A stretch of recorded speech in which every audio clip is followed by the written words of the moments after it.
English language class as usual. So today shall be a continuation of principles of Concord as we had it last week. We made mention of some principles in Concord in line with the outlined arrangement of the subject and the verb agreement. So today also we have a number of principles to visit as well. So because of our time, let's go straight to business for today. So today we are taking into consideration 8 principles, of which one of them is every plus subject concord. So the first one for consideration for today is every plus subject concord. So this is a principle in the system of concord, which we must also put into consideration. And this, a lot of people, or let me say a lot of us, make this kind of error in our day-to-day constructions. Before I proceed, like, can I know if you are following me? Yes, yes. All right. Oh, okay. So let's move on. So let's see how this principle works. Let's see how this principle works. This principle states that when every, that's every, that word every, when it is used in a sentence to represent a unit among many, one of the must be used to it to make it a complete subject. Then we now choose a corresponding plural subject to it, and a singular verb should be chosen. What remains is when we say one of, or let me say, okay, like a principle which we considered last week, we said one of. So we said it is wrong to say one of the boy. Instead, we say one of the boys. So in this principle as well, when we use every, we must put one of, then we attach a plural subject, a corresponding plural subject to it, and then is a singular verb. We work for it because it is talking about every. It is an indefinite pronoun. Every is an indefinite pronoun. So when we use every, you must use one of to it. And when you are talking of every representing a unit, one of a member. Let me say, okay, I'm a member of a group, and you are talking about me as in relation to the group. So you must use one of with that every, which is connoting just one person of a unit. So when every is used in a sentence to represent a unit among many, one of the, that is the phrase which you must put there. One of the must be attached to it. Then you now put a plural subject to it. For instance, let's see examples, how the example works.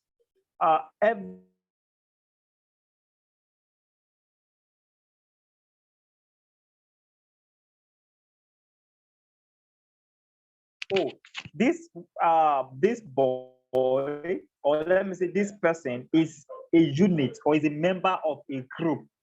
So that is how that principle works. So when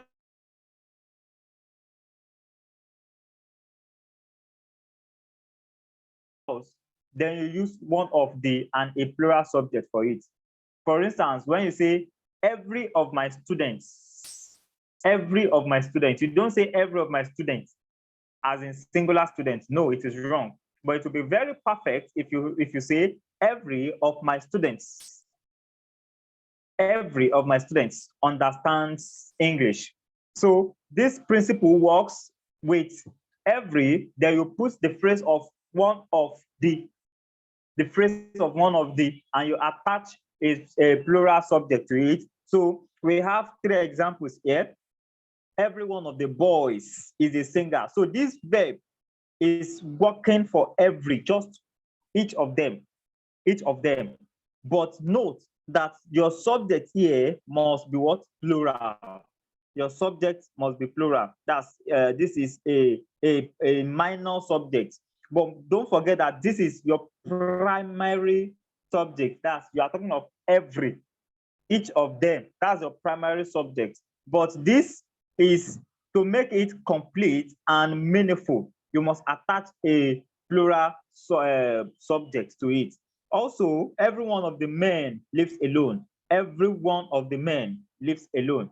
Also, we have every one of the choir sings well. Every one of the choir, that is, each of the each of the choir members, each of the choristers sing well. Each of the choristers sing well. So that is how the principle of every plus subject concord works. So let's go to the categorization concord. This category, we talk about collective now, but not group of people this time around. When we say, okay, let's see how this principle works as we have it in the outline here. When a collective noun that connotes category is used in a sentence, a plural verb should be used. Now, don't forget, like that I said, this collective noun here does not mean group. It does not mean group, but it means a category of persons or a category of things. For instance, when you talk of mammals, mammals are animals that breastfeed. When you talk of carnivorous, you know the kind of animals that come to your mind, that animals that feed on flesh, like that. So when you talk of young, you know the kinds of people that come through your mind, that when I say young person or young people, you know the kind of people that come to your mind, that these are the kind of people, or these are the categories of people this person is talking about. And when I talk of the old, you know the kind of people I'm talking about. When I talk of teacher, you know the kind of people I'm talking about. So there are categories. So when I say the young are the future generation of a country.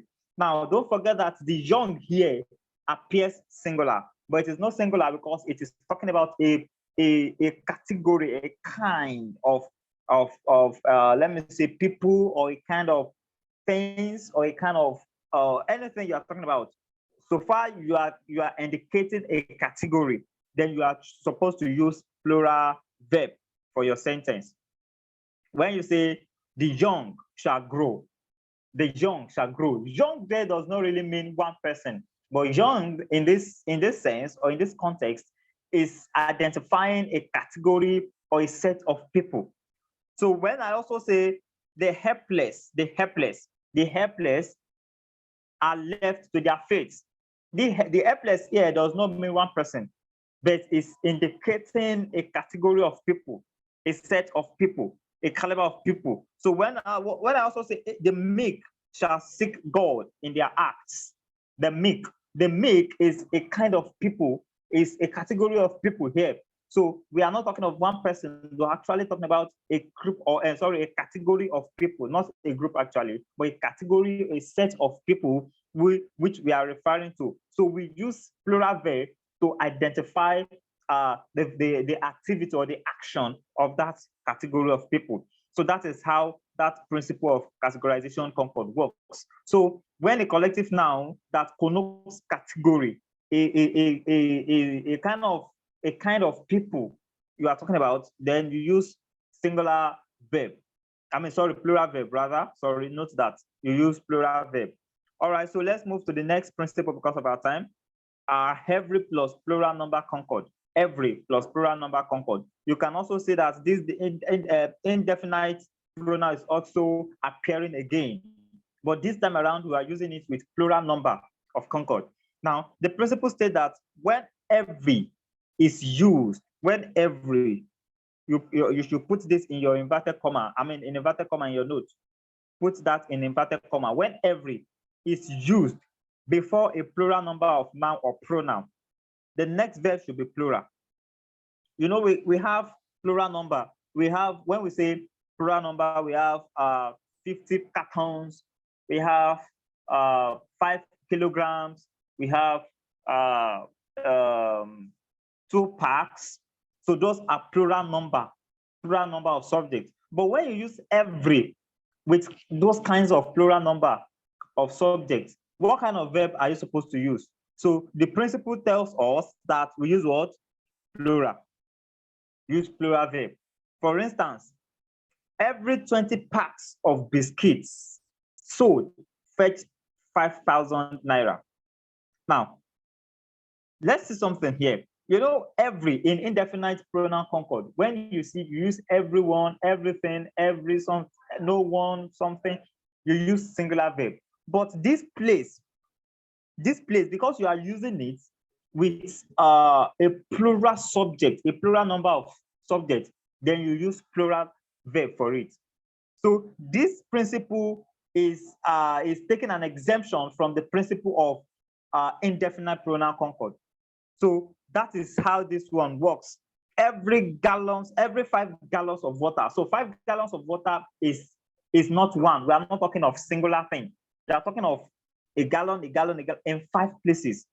Every 20 packs of biscuits, you are talking about a pack of biscuits in 20 places. So we are not talking of one thing, actually. We are talking of a lot of things here. So every 5 gallons of paint, when you buy 5 gallons of paint, then you have a bonus that's attached to it. But to put that in a simple sentence, you say every 5 gallons of paint carry a bonus of an extra gallon. Carry, so this is your plural verb here. Carry. So every 5 gallons of paint brought carry a bonus of an extra gallon. So that is how this principle works. So when you see every, them with attached to plural number of concord, then you should know that you are choosing or you are using a plural verb for it. So now let's move to the next slide and see what we have there. So we are still taking a continuation of our principles of concord. But here we shall be considering relative concord, how this principle works, relative concord. You know, relative pronouns, when we talk of relative pronouns, we have whose, we have that, we have which, we have who, all, etc. like that. So this principle now states that when who, which, that, whose, where, you know, those kind of relative pronouns. So when any of these relative pronouns is used to refer to a noun or pronoun previously used or mentioned, the first verb will be determined by the noun or pronoun which the relative pronoun is referring to, while the second verb will be determined by the nature of the noun or pronoun at the beginning of the sentence. So we are applying our basic principle of concord here, which states that if the subject is plural, the verb should be plural, and if the subject is singular, the verb should be singular. You know, that's our almighty principle. So here now, we are making a reference. Also, there's something this principle of relative concord is trying to let us know. It's trying to unveil something to us. Now let's make use of our example to unveil this principle very well. Okay, look at this. One of the ladies, we are talking about example 1 here. One of the ladies who sell in the premises has been asked to withdraw. One of the ladies who sell in the premises has been asked to withdraw. Now look at this. This you need to make a kind of analysis to this sentence before you can know which verb is working for which noun or pronoun. Now see, one of the ladies. Now this is subject. One of the ladies. Now this lady, this is a relative pronoun which we are talking about here. Now this relative pronoun here, who, is actually talking about these ladies. So this is talking about this, that these ladies sell in the premises. These ladies, one of them has been asked to withdraw the environment. But actually, this who relatively is telling us what these ladies are doing. Are we getting it now? So these ladies, they sell in the premises, but this second verb is actually now talking about this one of them. So that is the principle. Now the principle again I read says, when any relative pronoun such as who, which, that, whose, where is used to refer to a noun or pronoun previously used or mentioned. So now, sorry, someone is talking.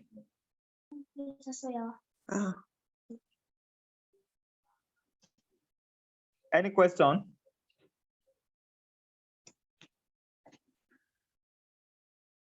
Is someone talking, or I should go ahead?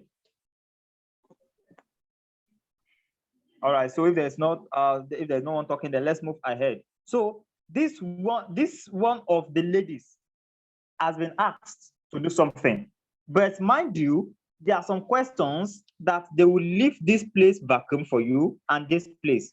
So you have to choose between varieties of available or provided verbs. Just pick two. So this place will be left vacuum, that's a space there, and also this place will be left vacuum. So you have two spaces to fill with varieties of verbs that will be provided, but you have to fill it with the most correct one. But you need to analyze it that this verb that is close to this who is actually talking of these ladies. But this one is talking to this one of them. That's all. That's just the principle. That's how the principle works. One of the ladies, those ladies, what do? They sell in the premises. They sell. So that sell is the verb attached to these ladies. But this verb here is now talking or referring to one of them. So you can see that this verb as provided here is plural, but this one at the end is singular. So the first verb will refer to this noun or pronoun that precedes the relative pronoun. It will refer to the noun or pronoun that precedes this relative pronoun. So while the second verb or probably the last verb will now be talking or be referring to the initial subject or pronoun, which is one of. So that is how this principle works. So look at the analysis here. Here, the first verb, sell, is used to show what the ladies are doing. So we are using this sell to identify what these ladies are doing in the sentence. So while the verb has, this last verb has, is used to show what one of the ladies does or has been asked to do. So that is how that principle works. Now let's go to example 2. Two of the boys who play, these boys, what do? They play in our compound. So, but two of them like me. Now you can say that this one is plural, two of the boys. Sorry. So two of the boys, two of them. So the pronoun the verb here will be correlating with these two, which is plural. So that is why we have plural verb here. Two of the boys. What do the boys do? They play in our compound. But two of them, what happened to them? Like me. So that's how that principle works. So here, play is used for the boys, while like shows what the two of the boys do or what happened to them. We also have example 3, one of the rioters. This question can actually be found in your jam pack. One of the rioters who were arrested yesterday has been released. What happened to the rioters? They were arrested. So this relative pronoun, the verb that comes after the relative pronoun talk about the preceding subject, but the verb that now come after it, the verb that comes after it, or almost probably the last verb, we talk of the initial subject, and this is the initial subject. One of might have two of. That's the way we have in example 2.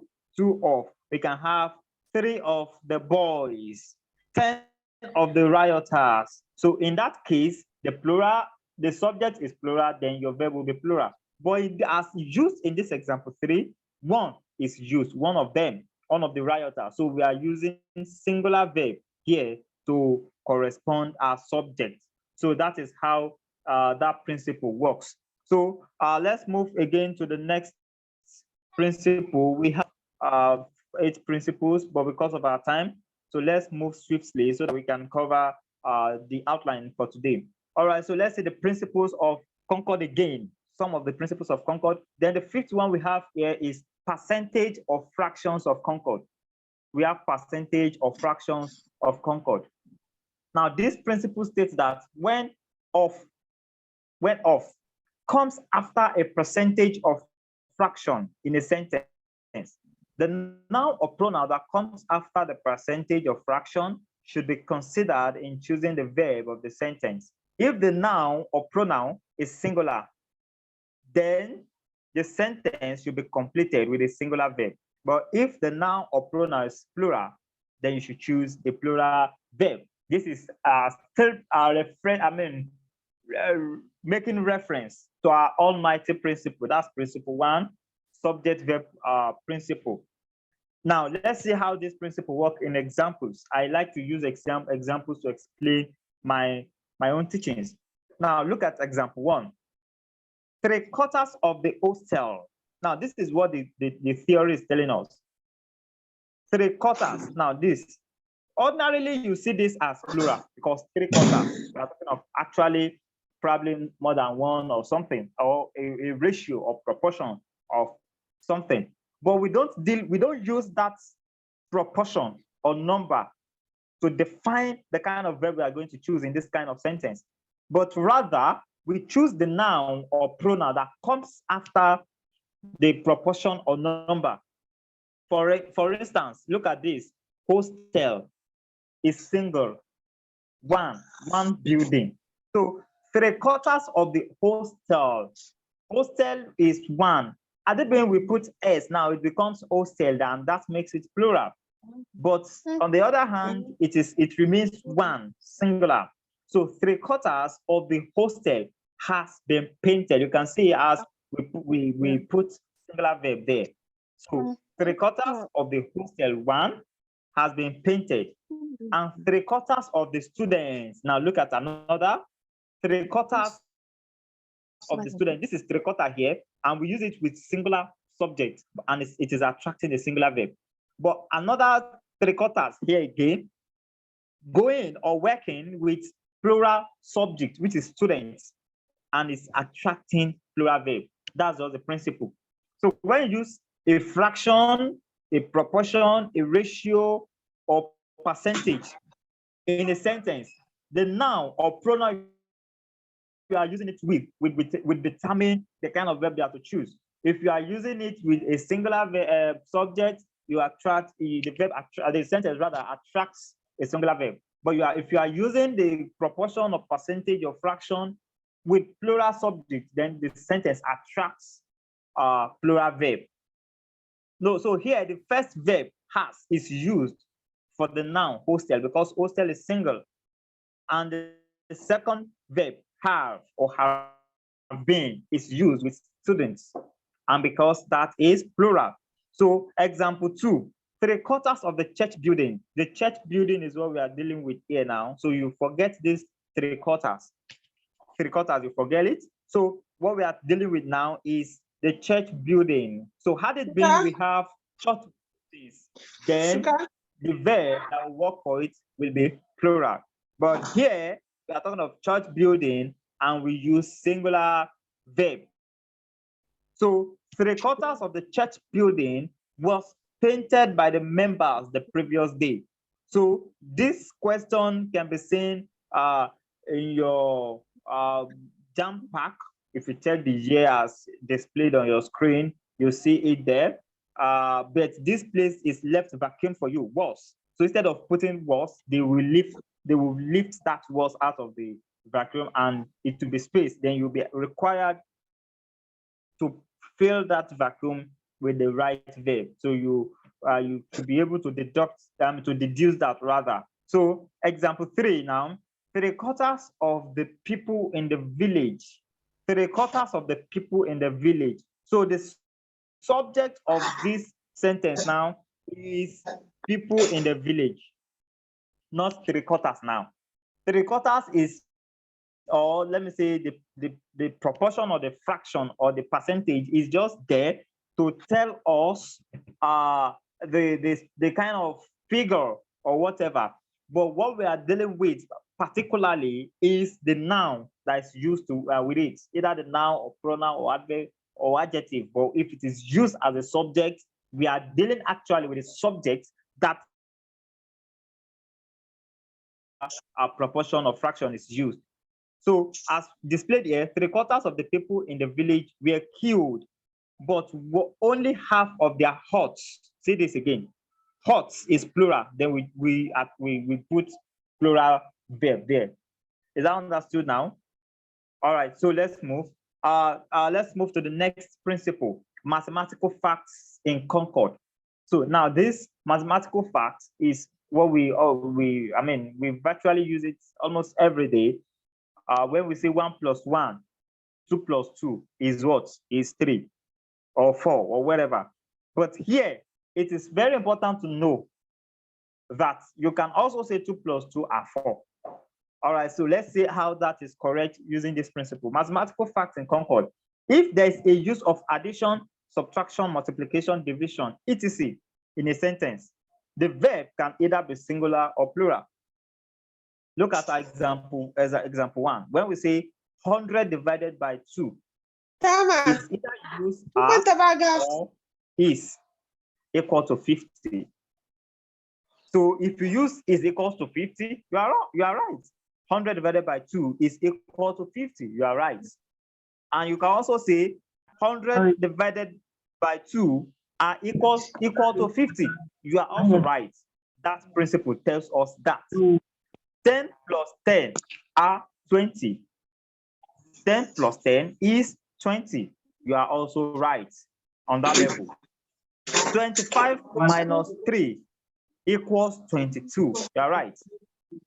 You can also say 2 + 2 equals 4. You are still right.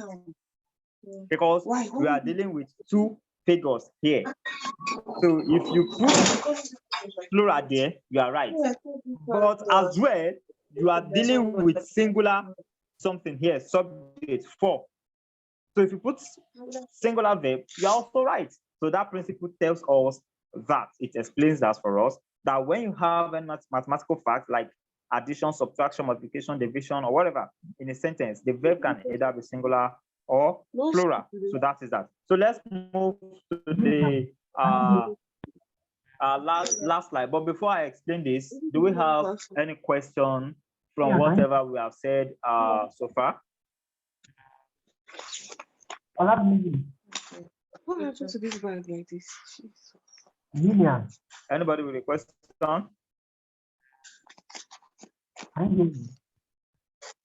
Yeah, I can hear you, sir. I've been trying to call your attention, but it's not been. Lillian. Okay. Hello, yeah, I can hear you. Yes, Okay, I think he threw more light on it. The subsequent lecture threw more light on the cell. I thought it was going to be cells. Okay, and also I want to tell you that whenever you are logged in and you don't want to say anything, please mute yourself because we can hear your background voices. Oh, okay. Sorry about that.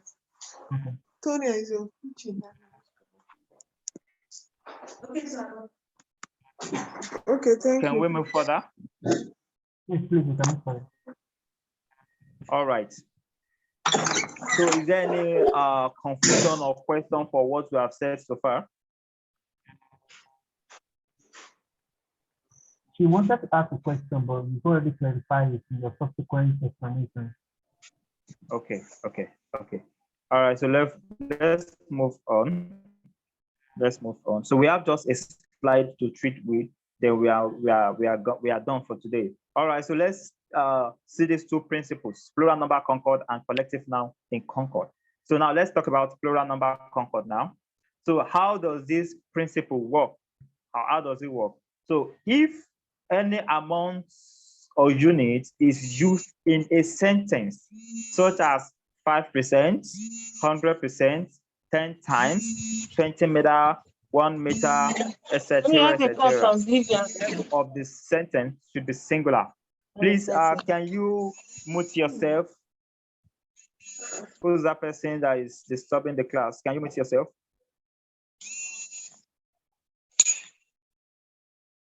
Lillian Ogunleye, okay, muted. All right. So this principle, let's see how it works. They said if any amount or units is used in a sentence, such as 10 times, 5%, 100%, 20 meters, 1 meter, like that, etc., the verb of the sentence should be singular. Let's see how that works in examples. 100,000 is enough to travel to Ghana. 100,000. So this is what we are trying to say. This is the plural number here. 100,000. This is actually a figure of an amount of money. So 100,000. Because it is 1,000 in 100 places does not mean it is plural. So it is an amount. So it remains singular. So that is why we use singular verb for it. So you don't say 100,000 are enough. Just like we have 6 days. When you say 6 days are enough for the event, you say 6 days is enough for the event. So just like we have it here as well.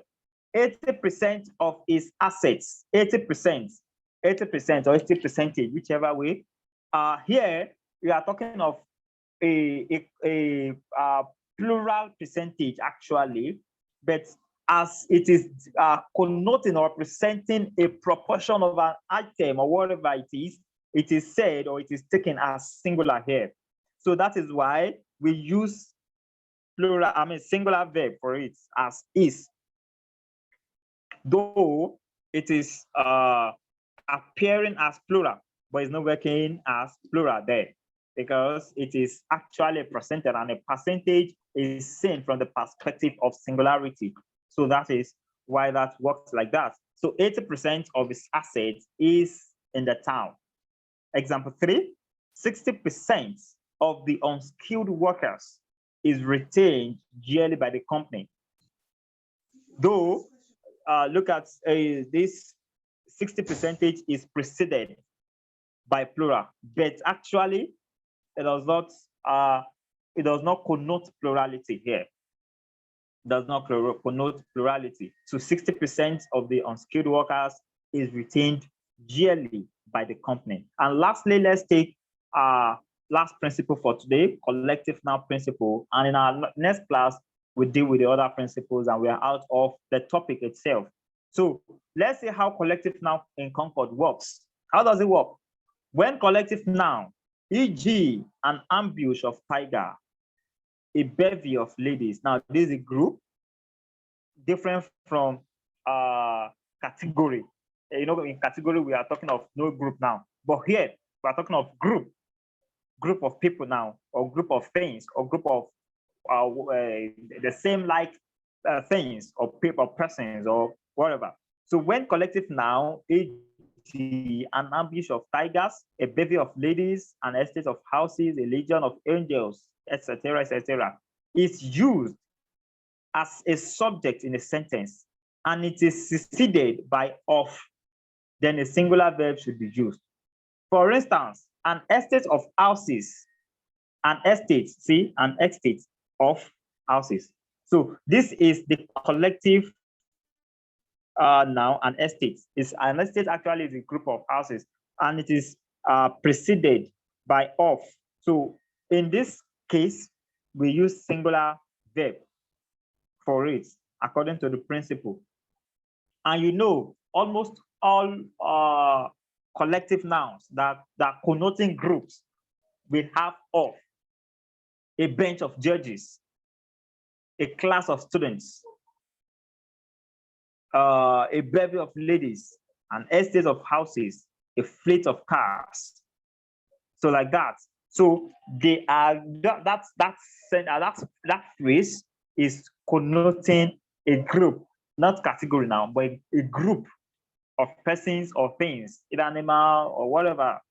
So when you have it like that, a singular verb should be used, because actually, even if you can say it, you are using a or an estate.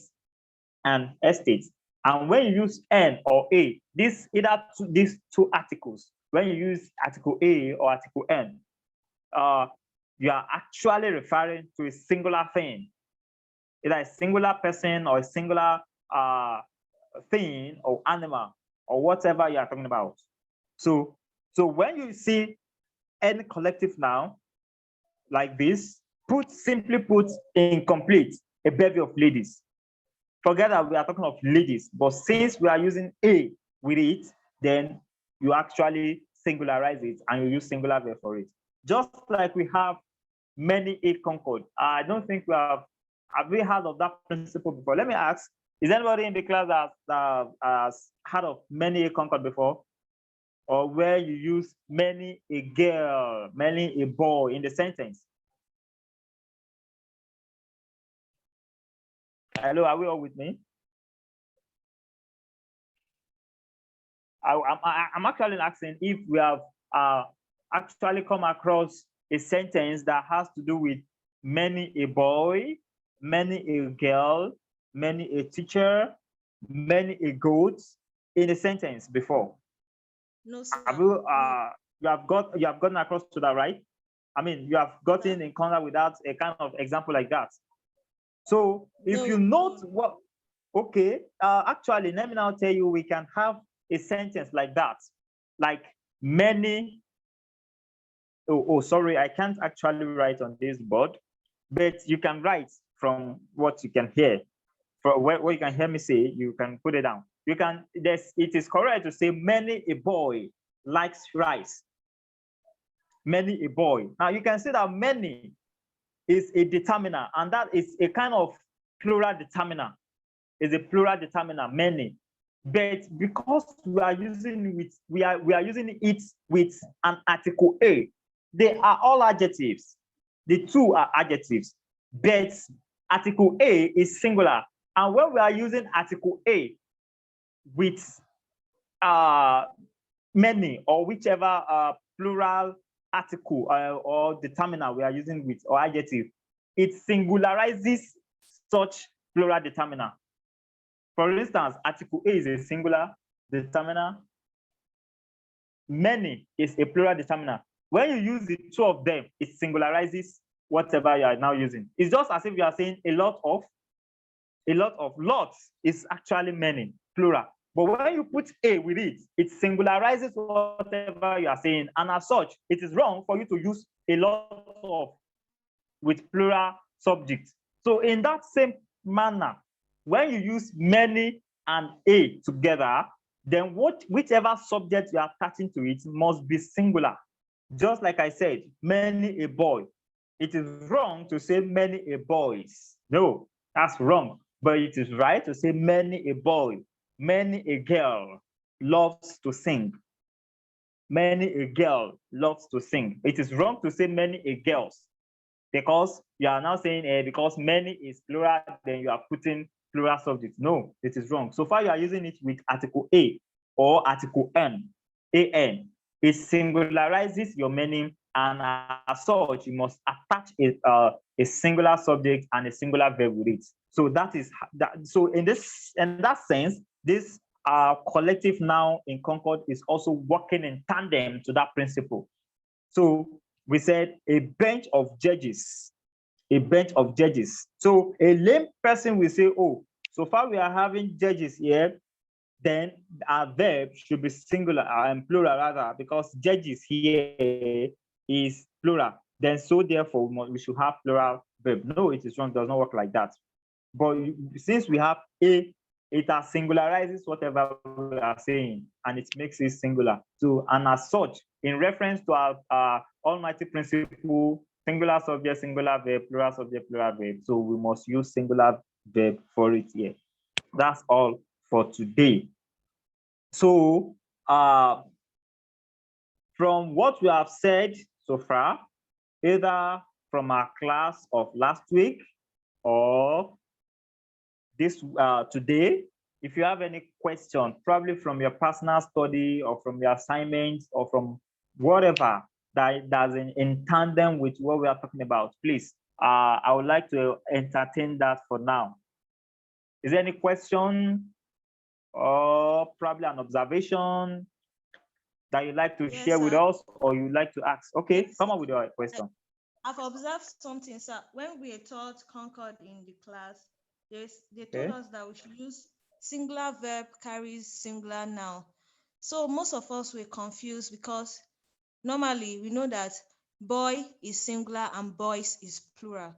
But here in Concord, the verb carries the verb does not have s, but that is the singular verb does not have, the singular verb has s, then the plural verb does not. Yes. Is that all about your question? Is that all? Yes, sir. All right. If you were here in our last class, that's our class for last week, I made a kind of analysis on that. I said, wherever you see nouns with s, ies, they are plurals. Yeah, they are forms of plural verb and plural nouns, like cars, judges. Can you see that? Yes, sir. When you have books, and there are some kinds of plural nouns, or let me say there are some kinds of nouns that when they change to plural, their consonants do not change, but rather their vowels change. For instance, man and men. Yes. Can you see that? Yes, sir. We have goose and geese. So this but whichever kind of noun you have, if it has s, es, or ies, it is plural. On the other hand, for verbs, any verbs that does not have s, es, or ies, they are called be verb. That's be verb. They are called be verb. That's be. You know, I want to be a doctor, right? You know the be there. So they are called be verb or base verb, whichever way you call them. Either you call them be verb, be verb, or base verb. That is, they are natural. And we use those kinds of verbs for plural, as plurals rather. But if you put s, es, or ies in verb as suffix, they turn to what? Singular, straight. For instance, boy, which is singular, it does not have s. When you are using it with sing, which is a be verb, you must put s to it to make it singular, because boy is singular. Are you getting what I'm saying? Yes, sir. So which means the boy sings in the church every day.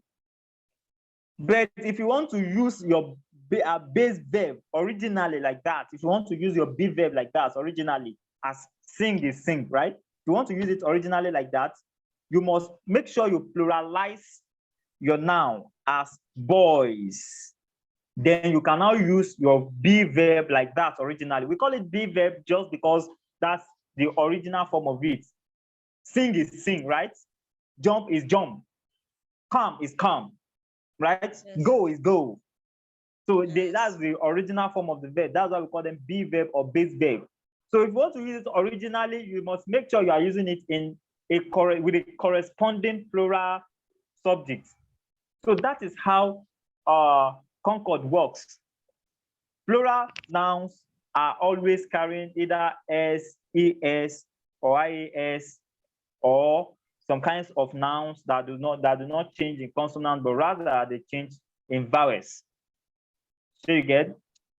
Yes, sir. But as in the case of verbs, singular verbs always carry s, es, or ies. Okay. So if you want to understand very well, you can visit our last class and listen to it over and over again. You understand very well. So any other question? No, thank you. Or observation or addition, whatever. Who else again has something to say?